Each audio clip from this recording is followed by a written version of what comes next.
Bible कहती है परमेश्वर ने आदम को बनाया था, तो जितनी चीजें आप देख रहे हैं, ये लाइट से लेके, ये पेड़ से लेके, जमीन से लेके, सब चीजें परमेश्वर के शब्दों से बनी हैं। बाइबल कहती है परमेश्वर ने कहा उजाला हो जाए तो उजाला हो गया। बाइबल कहती है परमेश्वर ने आकाश के पक्षियों को, समुद्र के जीवों को, पेड़ पौधों को, सबको अपने वचन से बनाया, लेकिन मनुष्य को उसने अपने वचन से नहीं बनाया। बाइबल कहती है परमेश्वर ने मनुष्य को जमीन की मिट्टी को गूंथ कर, अपने जीवन के सांस को फूंक कर परमेश्वर ने उसे अपनी समानता में बनाया। और वचन कहता है कि परमेश्वर ने अपने जीवन के सांस जो थे वो आदम में फूंके थे।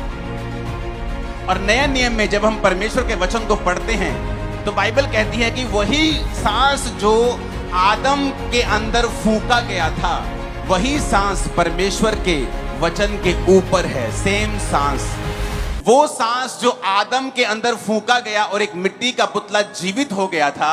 वचन कहता है कि जब बाइबल को परमेश्वर के लोगों के द्वारा परमेश्वर की आत्मा की प्रेरणा से लिखा गया, तो परमेश्वर ने वही सांस परमेश्वर के वचनों के ऊपर डाले थे कि जो कोई मुर्दा व्यक्ति इस आने वाले समयों में परमेश्वर के इस वचन को पढ़ेगा, वो वही जीवन पाएगा जो आदम ने पाया था।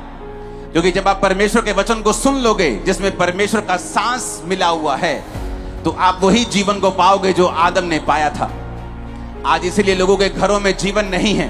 वो मैरिड तो हैं, उनकी मैरिड लाइफ में जीवन नहीं है। बिजनेस तो करते हैं, उनके बिजनेस में जीवन नहीं है। जी तो रहे हैं लेकिन उनकी लाइफ में कोई लाइफ नहीं। कहते जी मरिया वांगू जी रहे हैं आप। इसलिए परमेश्वर ने कहा जो कोई मेरा वचन सुनेगा वो जिएगा।